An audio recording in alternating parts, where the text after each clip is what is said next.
I struggled with addiction and mental health and behavioral issues for 25 years. In and out of jail, probably incarcerated close to 20 times. I clinically dead 5 times. I've OD'd probably over 20 times. I kind of lost count. I had a stroke in 2013 trying to quit drinking, and that really scared me. And there was a time I became very suicidal. There was a time when I thought, sad. Looking back now, I kind of chuckle at it, but it's no joke. I thought that my punishment was that I couldn't die, because of all the things that I had done, that was my suffering. And knowing now that that's not the intention of God. That's not how He works, and that's not how Christ works.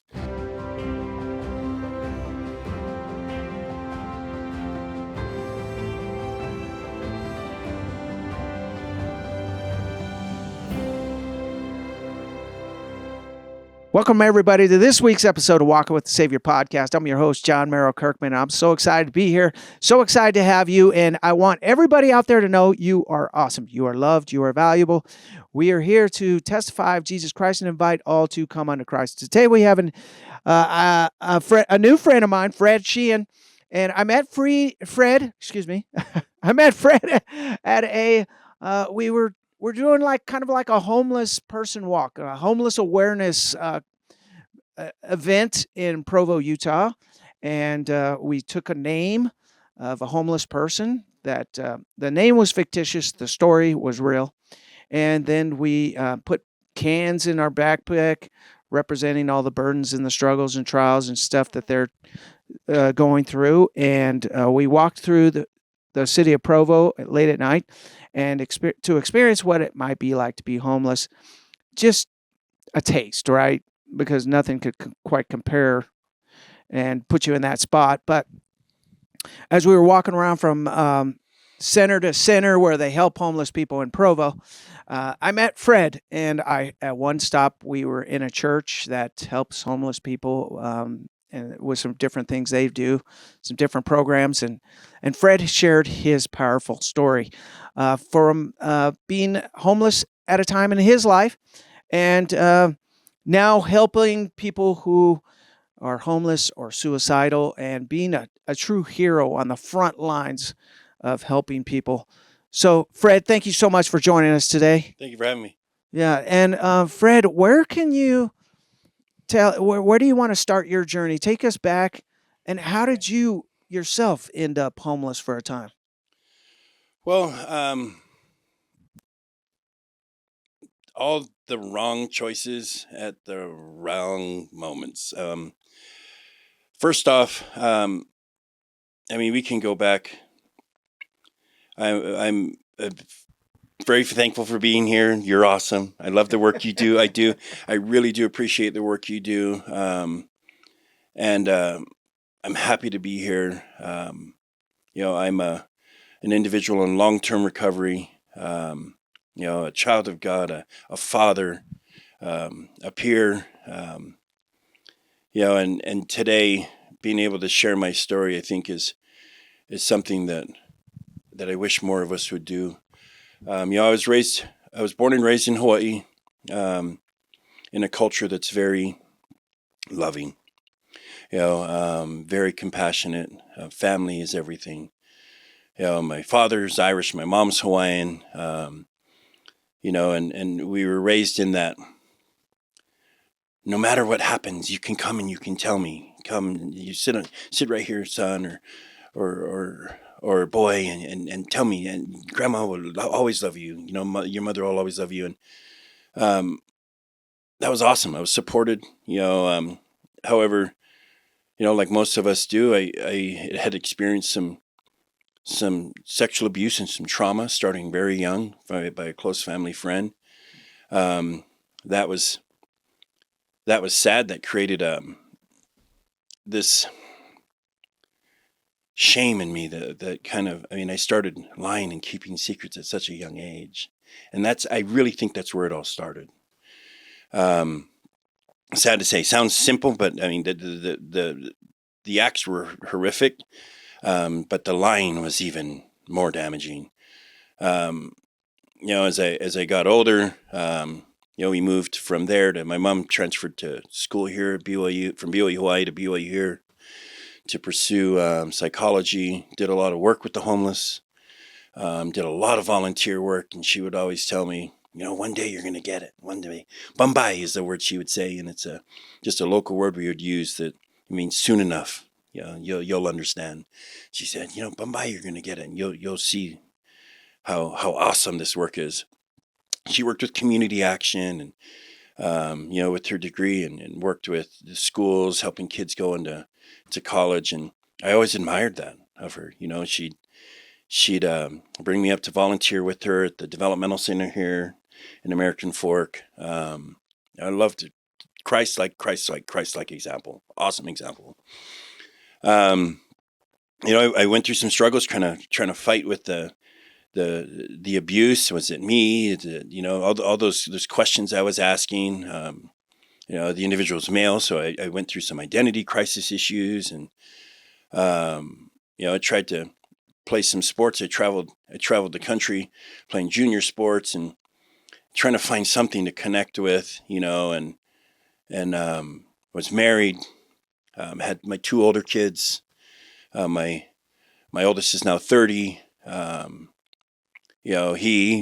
She now going through some issues of her own. I was divorced from their mom, and we lost her brother to suicide. I mean, all these things all piling up, just a lot of a storm, and got when I finally, what was tennis, when I was younger, tennis was the thing that actually kind of kept me focused. And when I stopped playing tennis and I kind of hung it up, and I was so angry for it. I was angry at the person who had actually was my coach, who had abused me. When I hung it up, I was so mad at it at this person, because it was something that I was really good at, but there was so much trauma attached to it. I had to go. I had to leave it, and that's when all the addiction started. The pain. What age was that? I was 18. Young. A little bit. I really think not being in high school, because I did my high school through BYU, a home study course, so I could travel and play tennis. And I think that kind of saved me from the social partying kind of thing. But it still was there, because the thing about substance abuse and addictions is there's the pain about not wanting to be self. Something's hurting. And it was extreme. I went through a divorce at the same time, and I was faced with this chance, this opportunity to be honest. Okay, either you can come out and say the things that have been happening, you can tell the truth, you can tell how I'd been unfaithful. I mean, it was because of the abuse I'd been going through. It was hard for me to even be in a monogamous relationship, because I had no idea what it was. I mean, everything to me, as far as a relationship, intimacy was sexual. I was unfaithful to my wife at the time, and it came to this pivotal moment where I had the chance to tell the truth and face it all. And I didn't. I turned to drugs, turned to the street. Was it alcohol or hardcore drugs or? Everything. It literally went from not doing anything to everything overnight. Yeah. Oh. Sold a lot of drugs, used a lot of drugs. It became kind of that, there's this term that's used in recovery. It's hurt people. And it's really kind of what I was at where I was. Yeah. I was angry. I was angry. I'd look at people with happy relationships, and I resented it, and I was stuck in that world for years. I struggled with addiction and mental health and behavioral issues for 25 years. In and out of jail, probably incarcerated close to 20 times. I clinically dead 5 times. I've OD'd probably over 20 times. I lost count. I mean, I had a stroke in 2013 trying to quit drinking, and that really scared me. And there was a time, I became very suicidal. There was a time when I thought, sad, I mean, looking back now, I kind of chuckle at it, but it's no joke. I thought that my punishment was that I couldn't die, because of all the things that I had done, that was my suffering. And knowing now that that's not the intention of God. That's not how He works, and that's not how Christ works. Especially now being able to do what I do. So for years I struggled with that, in and out of homes, relationships. Had 2 more children. And my best friend, who I live with now, she's like my partner. We'd been together for 24 years or so. And this is after if I wasn't in the hospital, jail, or rehab, or on the street, I mean, my family didn't know where to find me. I'm an only boy with 5 sisters. They were all concerned that they'd find me in the obituaries or something. And I done treatment for 10 years with Wasatch Behavioral Health. And there was this hard issue for me, especially after going through abuse. It was impossible for me to connect with anybody. I didn't trust anyone. I was angry that their life looked good and mine didn't. And after in and out, I was sitting at home one day, and I was going to give another, and this was 6 years ago. I was looking for another treatment center to go to. And she walks in, her name's Carol, my son's mom. She walks in and goes, "Here," and hands me this little piece of paper I brought you on. I'll leave it with you when I leave. And I'm like, "What is this?" And she's like, "It's a God thing." I'm like, "What?" So I start reading this little piece of paper, and it's called Life Changers Outreach. And it's a ministry. And I just read the little flyer, and there's a number on the bottom. I called the number, and 2 days later, I was in New Mexico, starting this journey with Christ. So it's kind of all jumbled up, and a little bit of a mess. A lot of times when I get to share my story, I don't spend so much time talking about where I'd been. More about what I do now and where I'm going. Yeah. But the addictions is what led me to the street, running from home. I didn't want to be there. I didn't want to face my kids. I was afraid of being a dad. All those things led me to, like Krill and having my kids at home and things like that, where she didn't even feel safe having me in the house. She let me be there during the day, and at night I'd have to leave. I'd live in hotel rooms, and it was tough. How long or off and on did you spend time on the streets? Almost about 10 years.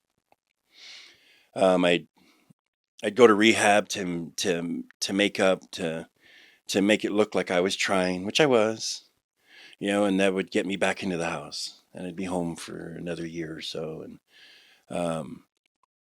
and I'd go back to work, and, I was working in an industry at the time that was a high sales industry. We did a lot of marketing, kind of biz op programs, and a lot of it was manipulation, a lot of it high stress, a lot of it filled with alcohol, filled with drug use.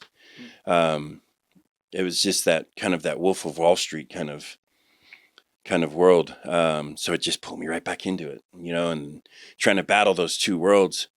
It was hard because that's keep in mind, the problem started with the lying and the dishonesty and the manipulating, and way before drugs were ever an issue. Um, the conflict was real. I wasn't living a life that was um, who I knew I was created to be. Who my mother raised. That's why I used, and that's why I drank, and that just created this cycle that was horrible, that became deadly. Um, and um, looking back on it now, all those things that I used to run from, that the very things that I used as excuses and reasons for me to use and drink or to hurt people, are now the stories and the examples and the things I use, to help. My weapons. Yeah. The very experiences. I mean, as a peer support, that's what we share. We use their story to share our experiences about how there's hope still, and how you can overcome no matter what it is.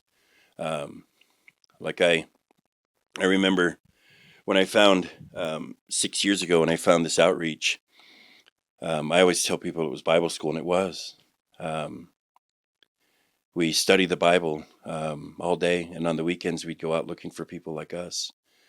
Um, it was interesting because I remember, I remember when I first got there. I actually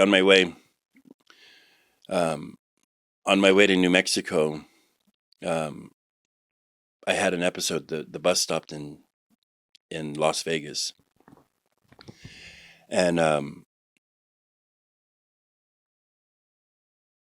I had I had gone next door. I remember going next door to get something to eat, um, and then I remember waking up in the back of an ambulance, and a paramedic asking me, "Do you know where you are?" And I said, "Yeah, I'm in an ambulance." So, and he said, "No, do you know what city you're in?" And I could see the patch on his shoulder said, "I'm in Las Vegas." And it had occurred to me, I had no idea why I was there. I was like, "Oh my goodness, what are you doing in Vegas?" Um, and this was during the start of COVID. So I get to the hospital, they check me out, they put me out in the lobby, and I'm in a lobby, and I think everybody's spaced out and masked up, and they're kicking everybody out, and I have these two big bags with me, and I'm like, "Oh my goodness, what did you do? What had you done?" Um, and the only thought in my head is call my kids, because both my kids lived in Henderson in Vegas. So um, I'm going through my bags, and I'm trying to just get my bearings, and I see a bus drive by, and I walk out, and I'm like, "Okay, I can get on the bus. I know how to ride the bus." When I was homeless here in Utah County, I was riding the bus all the time just to stay warm. And so I go and get on the bus, and I start digging through my bags, and I find a Greyhound ticket in it to Gallup, New Mexico, and then it all comes back to me. So I go to the bus driver up front. I'm like, "I had to get to this Greyhound station." He's like, told me how to get there, and I got another ticket, and I'm sitting there waiting. And I decide for the bus, which was going to be about 4 hours. So I decide to go next door to the same spot to get something to eat. And a security guard comes up to me, a, a, a, a security guard with two gentlemen with her. And she asked me, she says, "Honey, have you found your way?"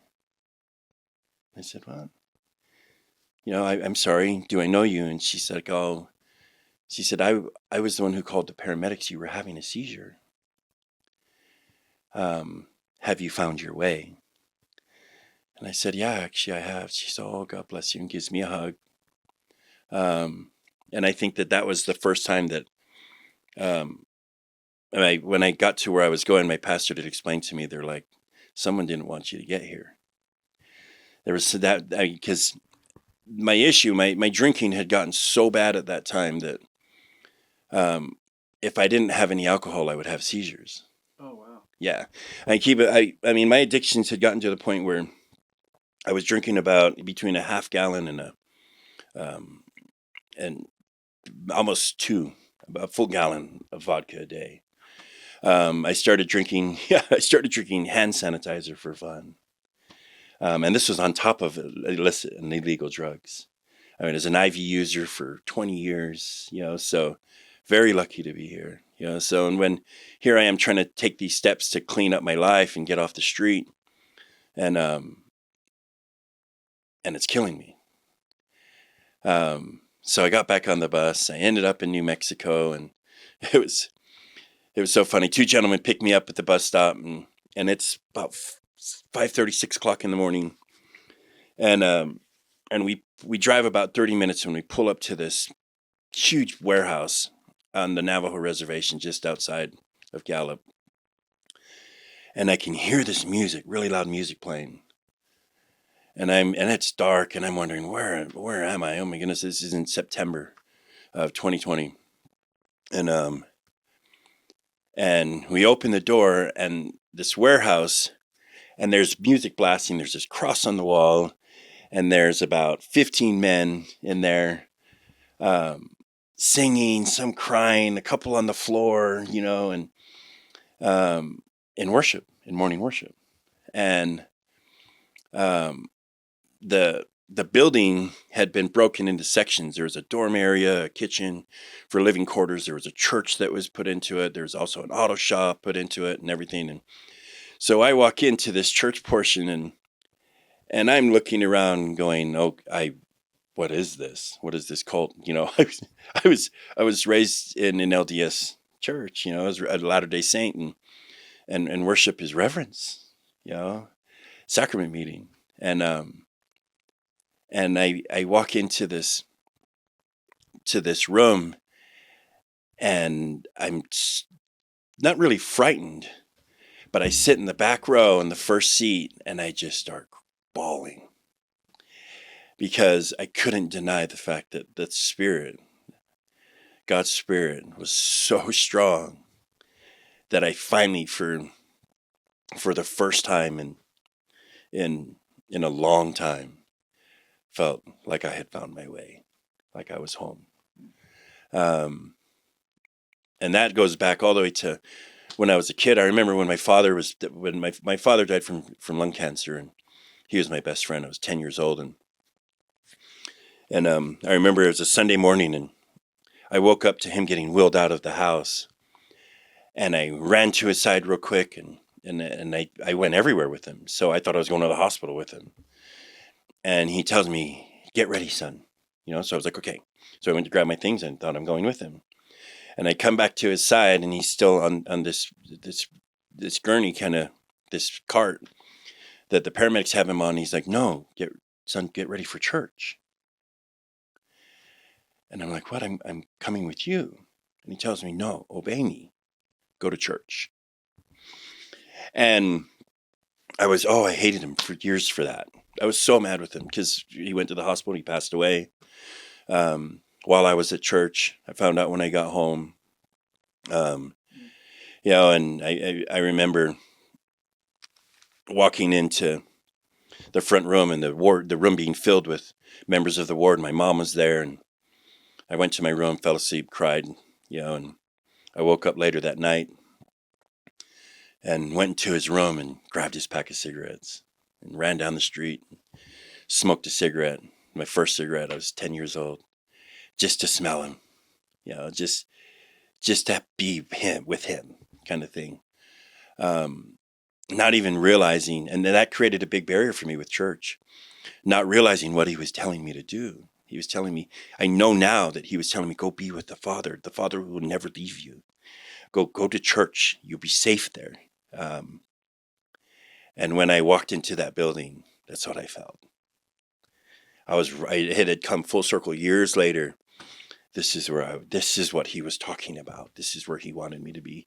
Something that would never leave me. Here I was, when I was on the street, I would ride around at night, and every time I'd go by one of the temples, or, downtown Provo, or up on the hill by Rock Canyon, I'd stop, I'd take my shoes off, and I'd kneel, and I'd say, God, I'd pray and pray and pray, and I'd say, God, I don't even care what it is.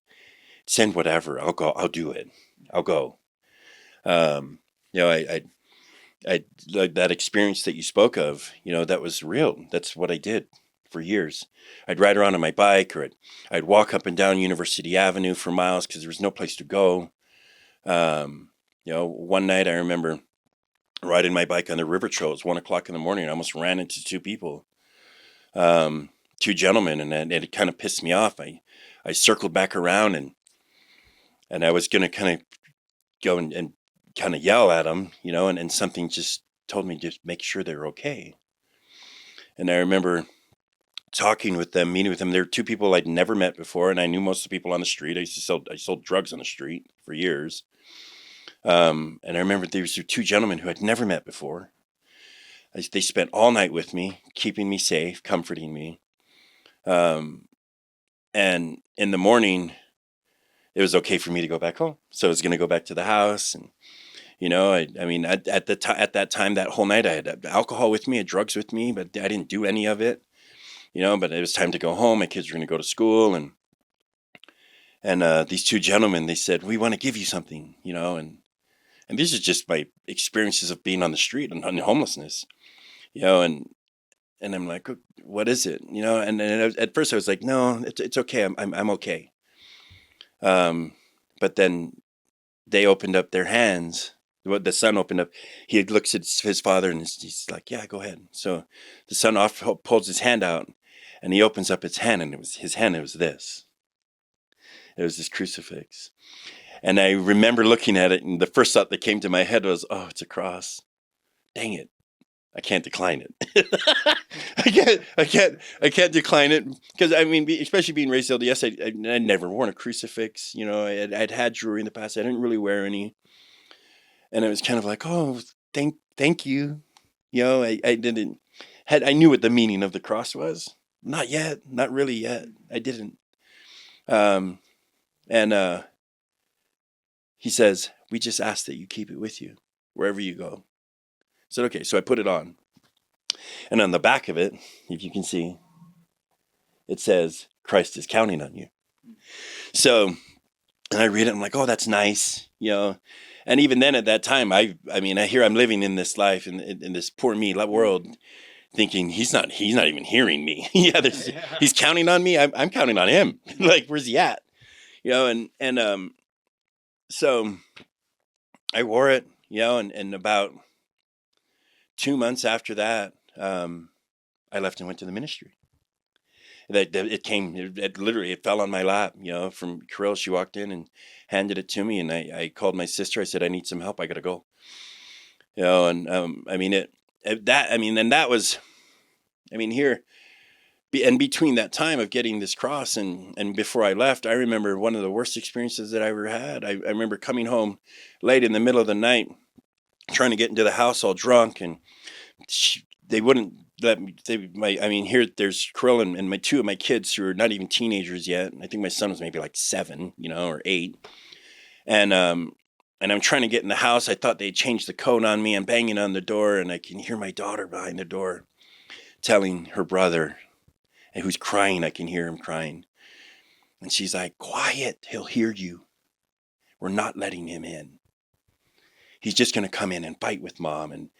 And oh my goodness, it broke my heart. I couldn't I couldn't take it. I never thought I'd hear that, but of course the world that I was in, the state of mind that I was in, I went right down the street and got high at the park, so it no matter how much I felt, I liked one of your other podcasts with Manny.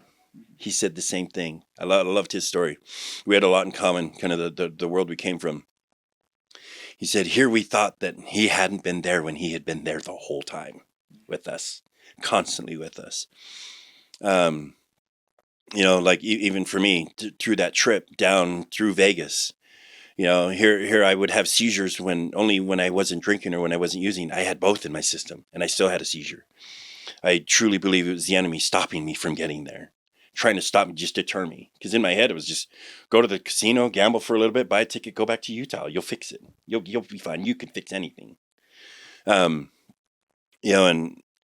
to there in this building in the middle of the desert, with complete strangers, but they were all like me. Even my pastors, even the pastors were from prison. They were ex-drug dealers, gangbangers, and addicts. We had all the discarded, the rejected. We were all there, the homeless, and instantly got into the word, into the weapon, into the sword. Practice, practice, practice. We'd study the truth. And then on the weekends, we'd go out and share what we found. Here we took literally street hustlers that had been hustling their whole life for self. And now we would go out on these weekends looking for more people like us, sharing our testimony, literally bearing witness to what God and Christ was doing in our lives now, looking for people like us. And it was here, help us fight homelessness and addiction in your community. If you know someone, give them this piece of paper, have them call this number, the very same piece of paper I had. I remember the first time we went out, I was with my pastor, Pastor Adam Oni. Shout out to him. Awesome guy back east. I love you. We went to this little town called Sholo, Arizona. And he's like, and this is after I'd been with the ministry for a few days, and he goes, all right, I heard you talk a big game. I've only known you 3 days. It seems like I know all about you. I've heard you talk a big game, but let's see what you got. He's on, now get out there. I'm like, and do what? And do what? Because we would, it's true, because we'd go to these towns, and of course, I mean, it was in ministry, so we'd go out and ask people for money, for donations, for our cause, so we could help people. But we were also looking for people, and not even realizing it. But this was during COVID. The world was, the enemy was, I mean, it was fear everywhere we looked. Imagine going months without seeing a smile, without seeing a simple smile from someone. And so he tells me, okay, come on, go, let's see what you got. You think you can hustle? And it's Jesus now this time, he reminds me, so he's free, and he reminds me too. He's out, so let's see, you can read what's on that piece of paper, or you can tell them the truth. Boom. Terrified. Absolutely terrified. And he leans in and he's, oh, you've never done that before, have you? Oh. Yeah. No, totally hit me. Boom, right to the core. He said, you've never done that before, have you? And it occurred to me I hadn't. Even in my 40 years, somewhat years of living, and all this lifestyle and this, running with gangs and with drug dealers and in and out of jail, and all this huffing and puffing I had done, no matter, even if some of it were true, even if it was true, it was still all BS. It was still all a lie. It wasn't who I wanted to be. And that hurt. And that's why we use. It's not the other way around. And I remember seeing for the first time in my life how powerful the truth was. Because here I conditioned myself and lived this life of the default was manipulate. For me, what can I get? And now it was the truth. And it was, I'm broken. I was in a hospital 3 days ago, trying to get here. And then two of my brothers, who I couldn't understand, were from West Virginia and Tennessee, brought me to a building out in the middle of the desert, and I know who Jesus is, I think, and, we're studying the Bible, and, I'm learning this, and this little old lady, she tells me, she's like, man, you remind me of my son, and I'm sitting there looking at her crying, going, oh, you remind me of my mom. This was my mom saying, can you help my son? And she hands me $100 bills. She's like, here, I can I pray for you? She prayed for me. And I went back to my pastor and I went to hand him the $100 bill. And he's like, "No, hold on to it. I trust you." Boom, again. I was like, "What? You trust me? With a What is it? $100 Yeah. bill? What is this place?" With a $100 Yeah. bill? Well, and then nobody had ever trusted me. And I'm thinking in my head, "You sure you want to trust me?" And he's like, "No, I trust you. Do it again." He's like, "Isn't that powerful? Look," and it's all the truth. And then to see how even the truth, not just only was it reaching those people who we weren't looking for, but it was reaching the people who we were looking for.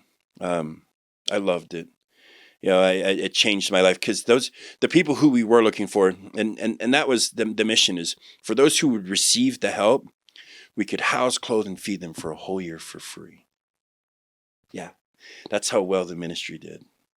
Doing God's, that's how awesome God does.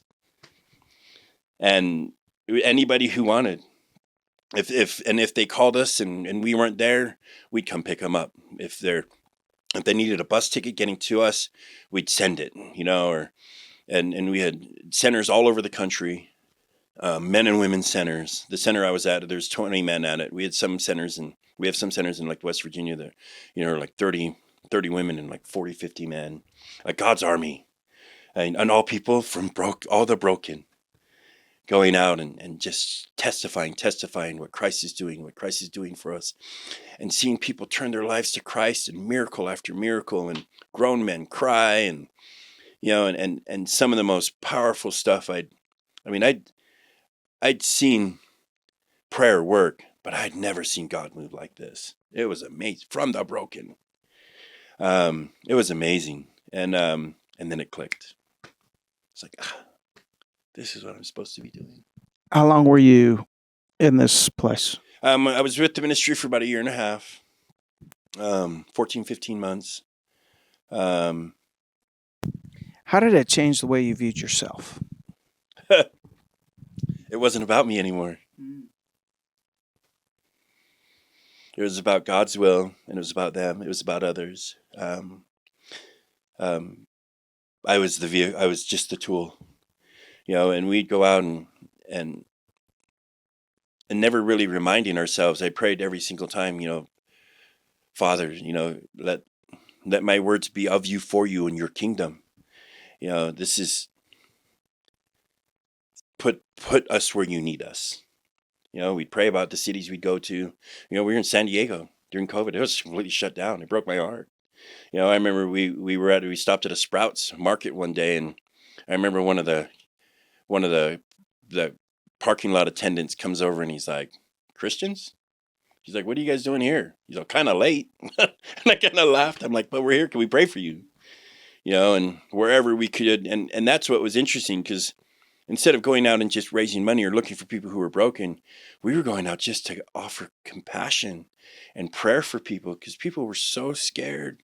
I mean, we'd make jokes just so that, people would smile, and then we could say, "I see you smiling underneath that mask. Come on, you can show me." And they'd pull it down and we'd see the smile and be like, "Thank you, thank you. That helps. And here, I'll show you mine. I hope it helps." It was a really, really tough time. Especially down in New Mexico, people were dying. I mean, a lot of the elders from some of these nations that we were working with, their health was deteriorating like crazy, and it put me, the coolest thing I would have to say, though, is that, to answer your question probably the best, it gave me purpose. That's the most important part of life, Purpose. isn't it? Oh, Right. Even more than wealth. yeah. I feel like we've got it turned around in America. Like, it's like the pursuit of wealth. Do this so you can get wealthy, so you can get a good job, so you can have a high income. And I think, if you don't find your purpose, the wealth isn't going to mean anything. Yeah. Well, and especially when that purpose, especially when when that purpose is God's purpose. That's what I'm talking about. That authority, whoo. That's what I'm talking about. Yeah, when you walk with that authority, and He keeps you, man, that is It was beautiful to see.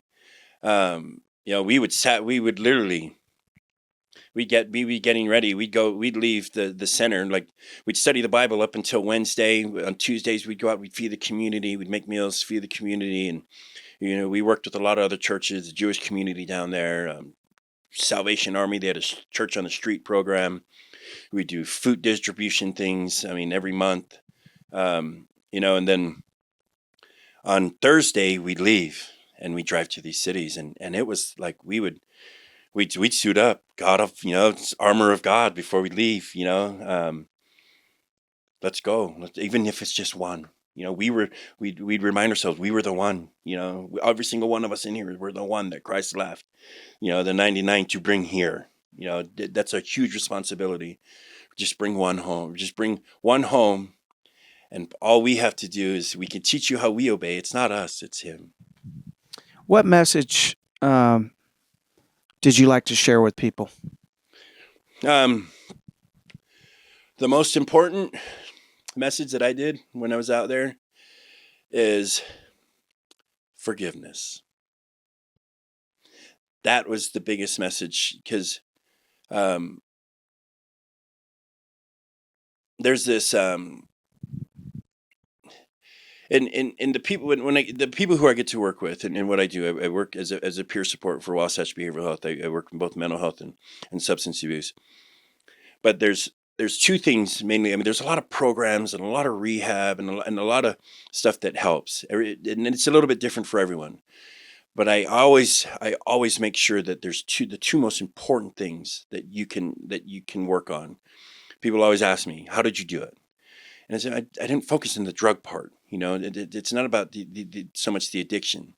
The thing you need to focus on is the truth and forgiveness. Practice being honest in everything you do. And that's what we were doing. We were studying the truth. We were going out, sharing what the truth was to us and telling the truth. And it was working. The forgiveness part was the internal battle that all of us individually were still fighting. And that's Christ's message. The forgiveness come to me. I take it upon me, and because in truth, every single person in recovery, every single person in that building, and struggling with these types of demons, in one form or another, it's the unwillingness to forgive that is holding us there. Are you saying, let's just clarify that, unwilling to forgive self, forgive others? Both. Expound on it. Both. Well, because for most of us for me, example, the abuse I had gone through, my hatred towards this person destroyed me, literally destroyed me. And while I was at this ministry, I was able to work on that and to work on forgiving this person.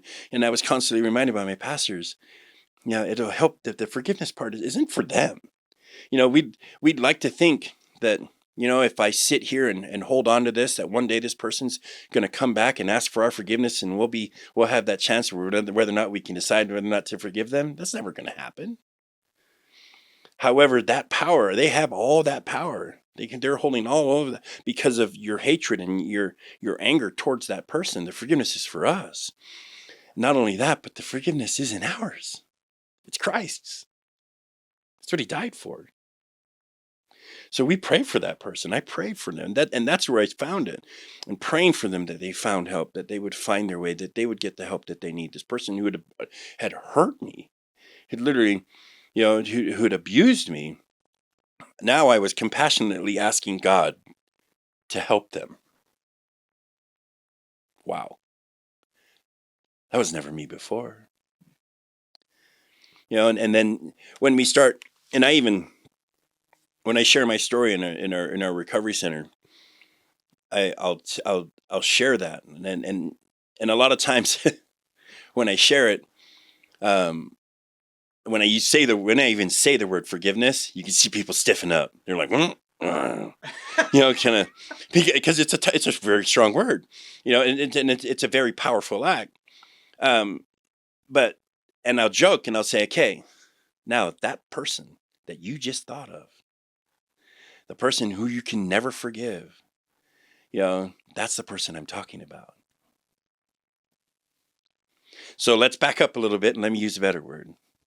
Well, not a better word, but a softer word. Let's say grace. I like how you use it all the time. Give each other a little bit of grace.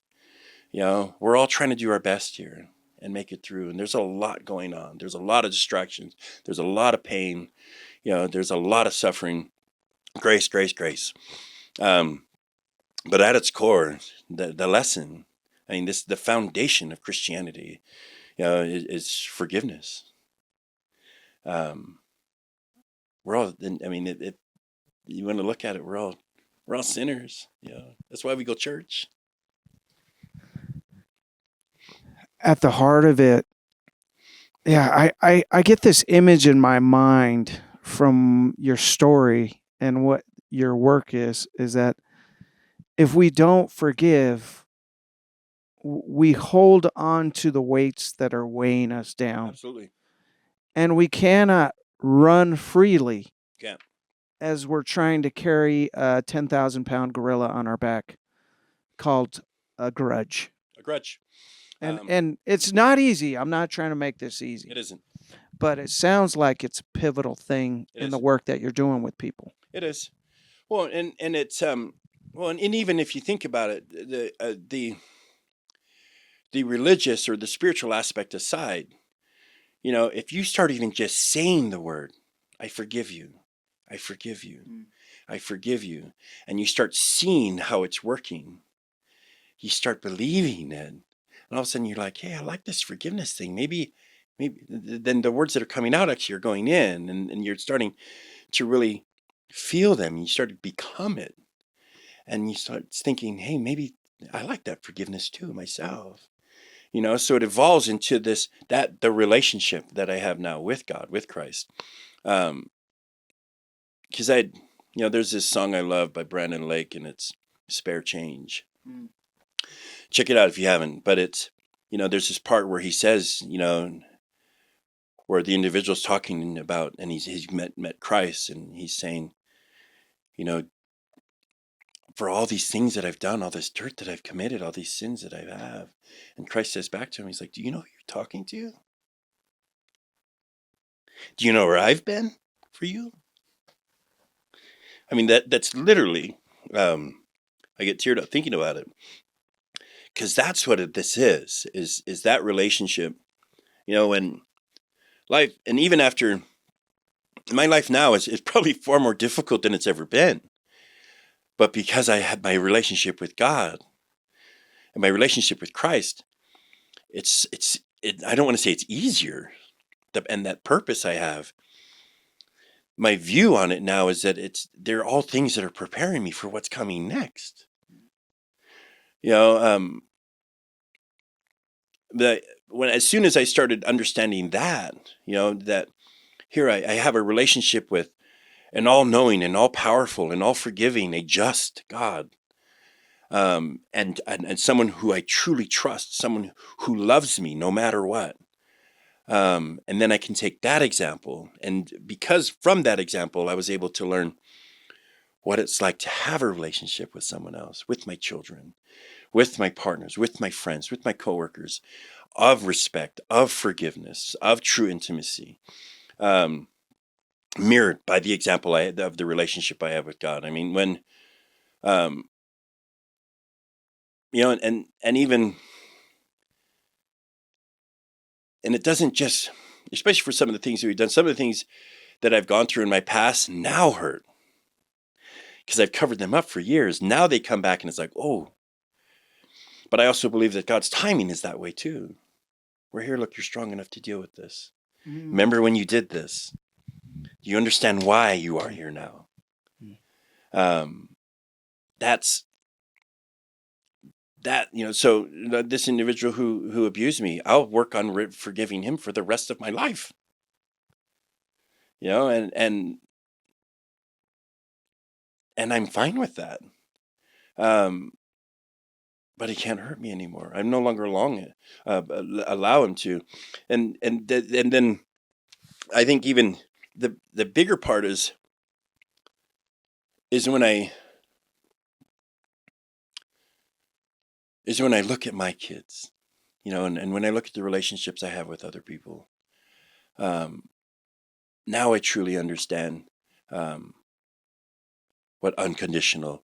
I try to anyway. What unconditional love is. I was at a friend's funeral last night, and there's a gentleman who got up and shared a story about something really powerful that stuck with me, and it was the story about Nephi and his father Lehi, and how Lehi had been given a vision of the tree of life and God's plan, and Nephi wanted it as the same, and he was given that opportunity, and at the end asked if he understood it, and he said, no, I don't, but I know God loves his children, and that I can do.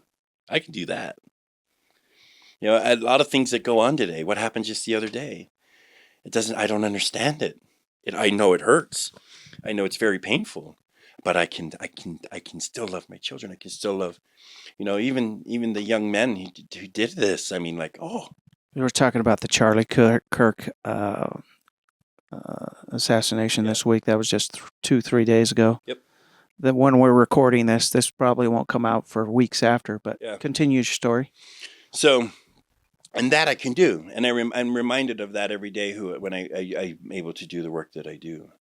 And I remember a pivotal moment for me too is one of the pivotal moments for me is when I was at the ministry. I remember we'd raised quite a bit of money one day, and I remember I was counting it kind of because we had to keep track of everything while we were out, because people would come up and hand us dollar bills or checks or whatever, and I remember looking at this bag, and there's a couple grand in there, and I remember turning to my brother Keith, and I was like, man, you know how many people are going to be able to help with this? And I went to go put it in my backpack, and I stopped. And I turned back at him, and he hadn't taken his eyes off me yet. And he's looking at me. He's like, you can't believe you said that, can you? I was like, no. And even in that act right there, I was forgiving myself, working on trying to put out there the person and rid myself of the person who I was before.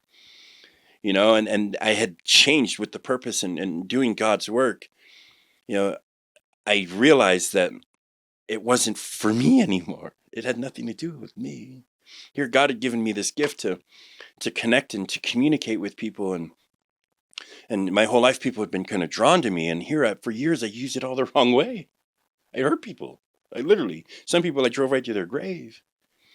And now, when given this opportunity, and it was hitting me almost like these epiphanies, these aha moments were so constant, just building me stronger by tiny little acts like that. And I can literally hear Christ in a way saying, I forgive you. It's okay. Come on. So what I see in your story is, you were in this dark hole. Yep. And you get some of the word of God. I'm sure in 3 days you didn't have a lot of it, but you had some of it. And then you go out and you try to help people. In other words, you tried to be like Christ and rescue people. Yep. And that repeated process over time transformed your life. Completely. I've had probably one of the hardest experiences I had in my life while I was at the ministry. I lost my son. And here it was. I remember speaking to him. It was my birthday. He was homeless on the street in San Francisco. He called me on my birthday in July to tell me he loved me, and he was proud of me for what I was doing. And I couldn't remember. I mean, ever since me and their mother had been divorced, there was a huge gap, and that was another part that I carried, the trauma I carried with me, and I'm sure them. And he called to tell me he loved me. He said, no matter what, I don't want you to stop. I said, come, you can come to the ministry, and because of what had happened to him, it turned out the same person who had abused me had abused him. Yeah. So here I was working on all this forgiveness. I had worked on forgiving this person. And then my son calls me, tells me he's homeless on the street. He'd had just a failed attempt at suicide, and then told me why. And it was because of this that had happened. So it was all revisited again, and I'm sitting here thinking, okay, this isn't funny. Like this, and to me, I'm like, no, I'm telling my son, come to us. And he's like, man, no, he said this, he made this. I thought it was jokingly, but that's how he really felt. He's like, Jesus, he's like, there's no way. He's like, because he had a lot of animosity towards the person who was a member of the church who had done this to him. Um, but he told me, he's like, just promise me you won't stop, and I love you. And I told him, be careful. He was suffering from, he had to have surgeries done.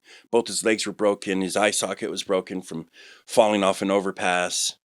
And I told him I loved him. And then a month later, his brother, his sister, calls me and says, we lost him. Oh, I was, I was at a, I was at a, I was out, I was on the weekend and we were on our way to Colorado, and I was in a town called Monte Vista, and on our way and doing, outreach work. Um, and when he told me that, I hung up, and the pain was so intense because literally the words were like, what? I'm out here doing your work and you let this happen to me? Mm-hmm. The doubt instantly, the human part came back. How dare you? And I was mad at God. I was mad at my son for dying, and it was due to complications from mental health and suicide. It was accidental overdose. We hope, or I don't know how to put that right, but tragic, and he was a great kid. He is a great kid. And I was mad at him. I was mad at the ministry. I'm like, I should have been there. I was mad at me. Look what I've done. And I remember turning to my brother Keith. I was like, here, hold this phone, hold this money. And keep in mind, I'm looking at this bag of money, a few $1,000s that we had raised for our ministry and a van. And I think the thought in my head is run. Sounds like Adam and Eve. Yeah. Satan whispers, hide. Yeah. Run. Run. I knew the ministry probably wouldn't press charges against me. They'd just send another van for the guys. And I was just hoping that the money that I would take would kill me somehow eventually if I found a way home. And it was heavy. And so I handed all these things to Keith and I said, you know what? I'll be back. I need a moment. I've got to go pray. And I went back towards the parking lot where their van was and collapsed. And I'm just crying and just so many thoughts and so much pain going on around. And the craziest word came out. And it was thank you. And it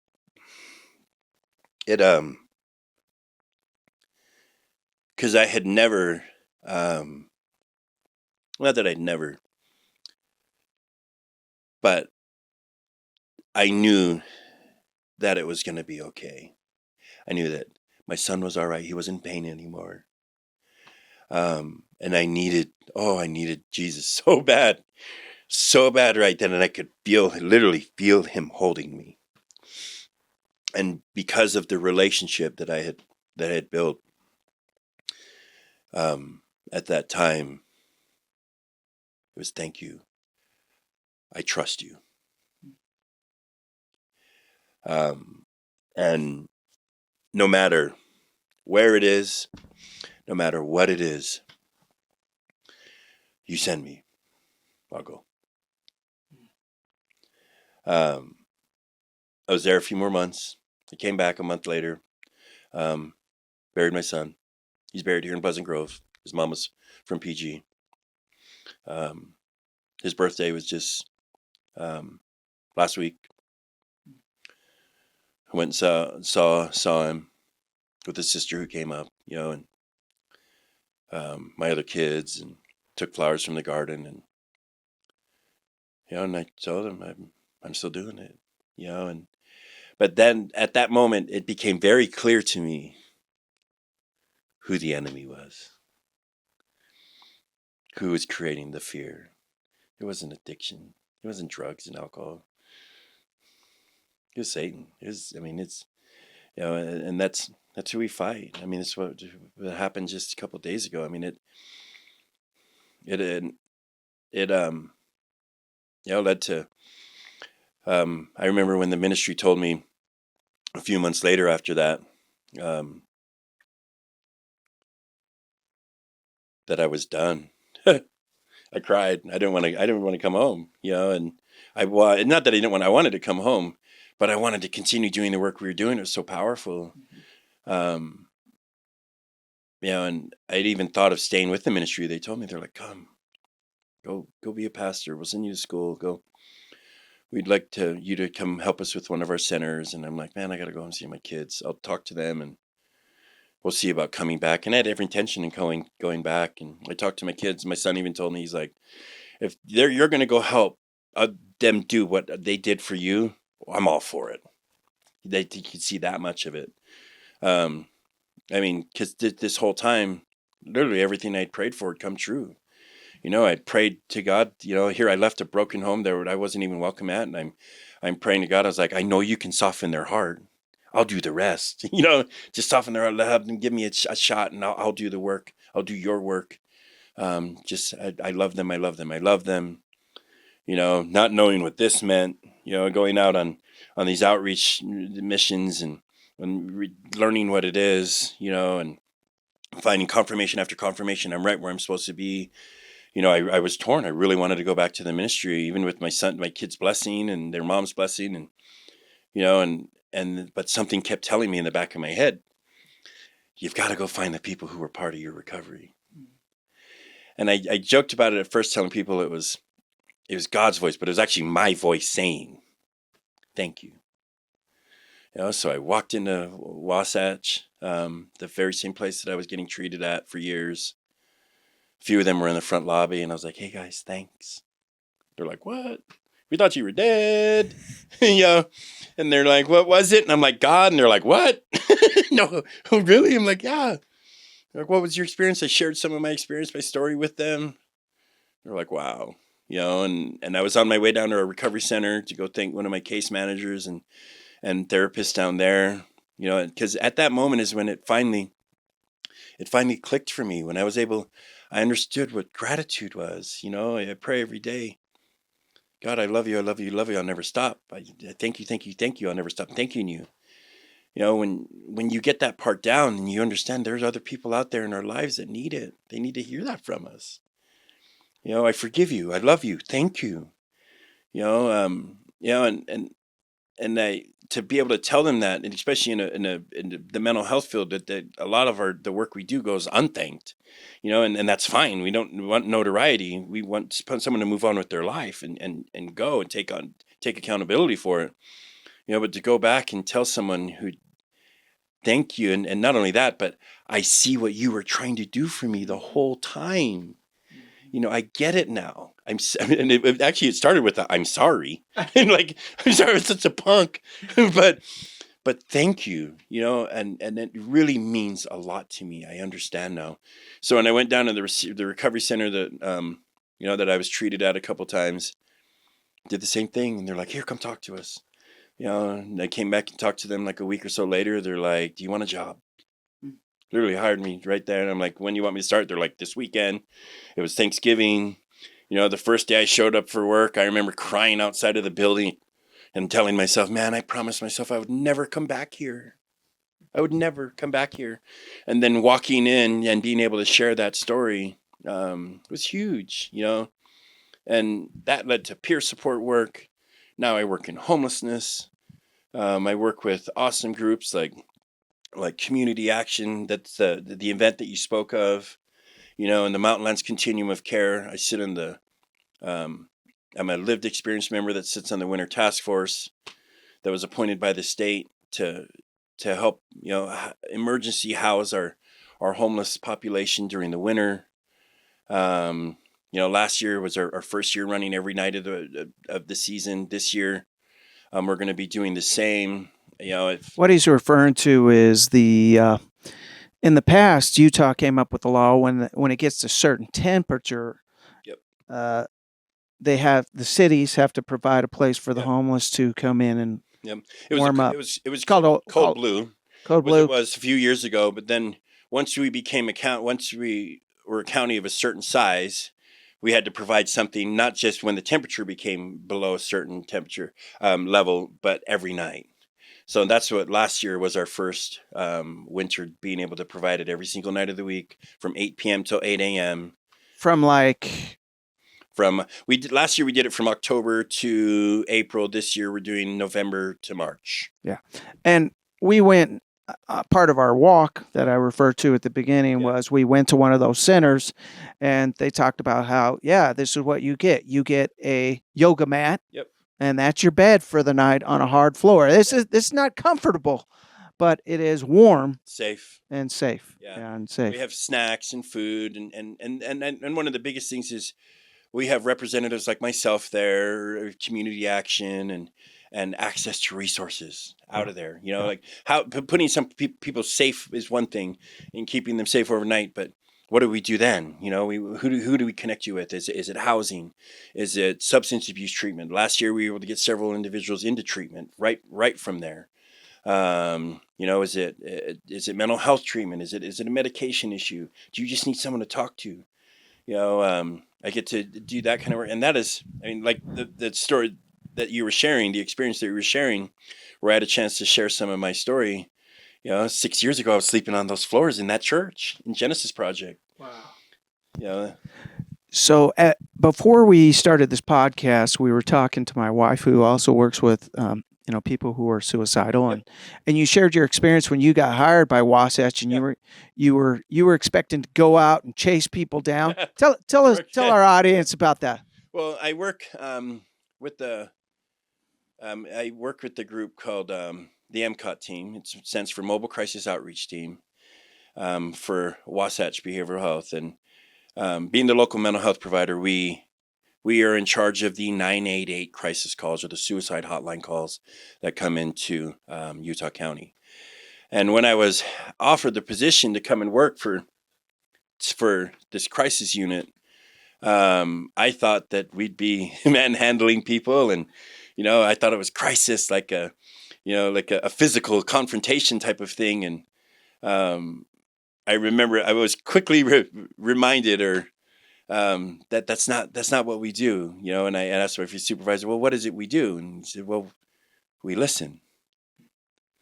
So to kind of clarify, when someone calls when someone's in and I say this, please, for anyone who's listening who's going through a mental health crisis and thinks they're alone, if you need someone to talk to, if you're not already in treatment or seeing somebody, call 988. They have a dispatcher, someone you can speak to. They have a warm line you can connect to. And if you need, you can request somebody comes out, and that's what we do. Well, myself, I'm a peer, and then a therapist will go out, and we have, this is 24/7, we have an awesome team of people who love doing this kind of work. We'll come out to your home, wherever the crisis is, and listen and talk, connect you with resources, help safety plan. Sometimes it gets extreme. Sometimes it's, so there's weapons involved and the police have to be called. And sometimes people end up in the hospital for their own safety. But for the most part, being someone who's been suicidal and, someone who lost someone to suicide, we're in a world right now where, we've got a lot of technology and a lot of things that, may be designed to kind of connect us, but really the human connection like this. Like sitting down with you, John, and being able to talk about our lives. We're human. We love stories. Do it. Reach out. The sad thing is, I joke with some of my coworkers in the MCOT team. It's kind of we hope we get a call tonight, but we don't. Because if we get a call, someone's in danger. But we hope we get a call. Because we love the work we do. But the truth is not as many people call as should be. Not that many people use it as should be using it. There is help because, let us come out, let us connect. That's what I love doing as a peer. So sometimes people say, well, if somebody comes to me, I don't know what I say. What do I say? And maybe the answer is you say nothing. Yeah. Yeah. What would you like to say? Yeah. Well, I mean, it's but and a lot of you can point people, and that's I kind of learned that in at the ministry. When people would share their story with me, and and then they're like, "What do I do?" And I'd point to God. I'd point to Christ. Here, come. Let me introduce you to somebody. And I had that opportunity to work with some of my people, and I remember one time I told an old friend of mine, I was like, "Hey, did you ever think that we'd be sitting in this boat together? I'd be sober and maybe you'd be sober too." He was in treatment. He's like, "No." And I was like, "Well, I just want to take this opportunity to apologize to you." He's like, "Nah, you're all right." I'm like, "No, I'm sorry. If we came from a lifestyle where I was really mean to you, I hope one day you can forgive me. But let me introduce you to somebody. Let me tell you a story about this person I know who forgives me. And maybe you'll find that you can do for the same for someone else who you hurt, or someone else who hurt you." And that's really what I get the chance to do in everything I do. And as long as that, and I'm reminded by that it's not my will. It's send me where you need me. Um, and it's weird. I remember one of the last calls I went out on. I thanked the person for calling us, and he looked at me and I said, "No, thank you for calling us and being vulnerable and willing to share what you're going through with me." I'm sure that took a lot. That meant a lot to me.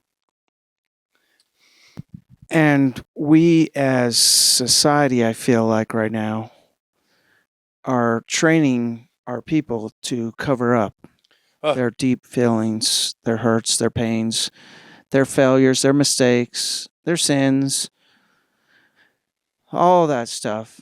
And then that's what leads to greater pain. it does. That's what leads to addiction. So it leads to crisis and suicide and some mental health issues. I mean, it's like I was saying kind of before earlier. Try the truth. Try the truth. Try the truth. See what happens. And I promise you, when you start there, you'll be given an opportunity to either forgive or be forgiven. Mm. And the truth is Oh, a beautiful name for Jesus. he is. He is the truth. And what's coming to my mind is I I read a book about this, and it's like when we hide the truth, what happens is we can't feel true love. And the reason being is because there's that voice in the back of our head saying, "But if they really knew who you were, Yeah. Nope. they wouldn't like me." Yeah. And All lies. right? All And then lies. that's just fuels the lies. Yeah. And so I present myself in a counterfeit way Mhm. so that I can't open myself up to be loved. And so what I fail to do is fail to experience true love. Absolutely. And I And mean that at its core, that's addiction. wow. Yeah, and that's not, and it hurts so bad. I mean, anytime somebody, I mean, addiction's real. I mean, we get to the point where bodies have become so accustomed to it that, like I was saying, I had a stroke trying to quit drinking, at one time because my body had gotten so used to it. That's a real thing. Mm. But it takes a long time before you get there. But really, it's at its core, it's not wanting to be self. You're not comfortable with who you are. Mm. You'd rather you feel as though for some reason we have to put something in our body to make us feel normal. That's such Mm. what a Wow, lie. that's a bold concept. You know That's what I a mean? really I mean, insightful. because and then I mean, for me, even while I was in active addiction, looking in the mirror, going, "What? You're fake. This is all a lie. This isn't even who I am. Who are you?" Something hurts so bad that we're willing to escape it. Addicts are some of, and not just because I'm one, but addicts are some of the most powerful, gifted, truly eccentric, loving, compassionate people. That's why we use, because it hurts. Mm. Mm. But if we can tweak that one little thing, that it'll be okay. You can be forgiven for all of that. Let me show you how to use those things that you've experienced for good. Yeah, and that's the magnificent part of this journey that you've been on. He's taken your pain, your abuse, your struggles, the darkness you've been through, and now he's changed your heart and your soul through the truth, through the Word of God, through Jesus Christ.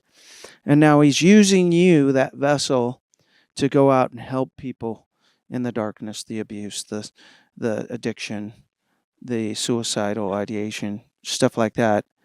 Christ has a power. That's what I hope we're getting today. Yeah, I hope. Please. That is the message. Right? Yeah. That is the message. It was all over the place, but the main theme, just like the Bible, the main theme is him. Jesus has the power to change our lives. Jesus has the power to use us for good. Yeah. Jesus has the power to use the darkness in our past to bring light and glory to other people and to save other people. And I also want to emphasize, I don't know if there would have been any healing had you not been about helping other people. It's part of it. Right? Yeah, there wouldn't. You look in Scripture, and when people come to Christ, he sends us out. Yep, he does. And literally, and just like he asked his disciples, go tell them. Yes. Go tell them about me. Yes. And even in the early parts, I love how the Chosen portrayed it, because they're like, the apostles are like, what? You know, and I mean, what a cool thing we get to do. We get to tell the world. I literally get paid to tell people of what he's doing in my life. I mean, I laughed about it in my prayer before I said a little bit before I came here. I'm like, hey, I'm gonna go talk about you. I'm gonna go talk about you and what you did in my life with a friend of mine who loves you too. We're gonna talk about you. That's my homie. I mean, he is. I love Christ without a doubt, and he loves every single one of us. You too, who's listening. And those aren't even my promises; those are his. And you'll see confirmation, as I've seen in my life, and I'm sure you have in yours. Confirmation after confirmation after confirmation. You're right where you need to be. You're right where you need to be. Wow. I just want to thank you so much for joining us this week on Walking with the Savior podcast. Let's do some more work. You're awesome. Yeah.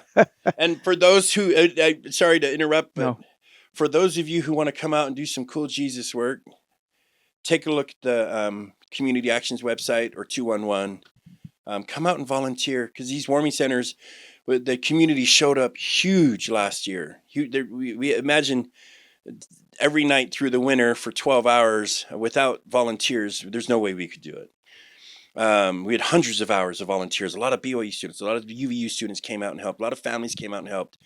And it's interesting when you get a chance to have those conversations and see we're all human. We are all human. We're all trying to do our best. And it may be a little interesting at first, because it is somewhat chaotic. You have to keep in mind we're talking about a homeless population that's in survival mode. But imagine this at 2:00 in the morning. We had some nights that were as many as 100 people, sometimes at around 70. But imagine at 2:00 in the morning, and everything's settled down and everybody's sleeping, and there's 70 people in a building sleeping, and all you hear is snoring. It's pretty powerful. Seriously, I pray every day, I prayed every night. God, Christ, show me where you're at. Reveal yourself to me. And I would be there. I'd end up there every night. Even in the nights that I wasn't even on staff or on call, I would end up there every night, and I'd be reminded, this is where you are. This is where you are. You could be one of them. This is where you are. Thank you, thank you, thank you for the opportunity. Thank you for the building. Thank you for the county that showed up and donated the building. The city's all involved. I mean, this is something cool, and we'll see where it goes with. but it's an awesome opportunity to come out and hang out with Jesus and do some of his work. There you go. Inasmuch as you've done it unto one of the least, you've done it unto me. Yep. And this is a place where if you go see past the exterior, if you go see past maybe the smell and see a child of God, a son or daughter of God who he loves, then in that work, and I'm with you, brother, You will be changed. I feel Jesus' power. Oh, yeah. I feel Jesus' power. Yep. And it's because we are going after the one. The one. And of course, he loves the 99. Yep. But there's a reason he gave that parable. Mm-hmm. And that room is filled with 70 ones or 100 ones. Yeah. And each of them is so important. And what I've found in working with the poor, not the poor, the homeless, when I work with the homeless, is if I just give them, if they can see that I consider them to be an equal, valuable person,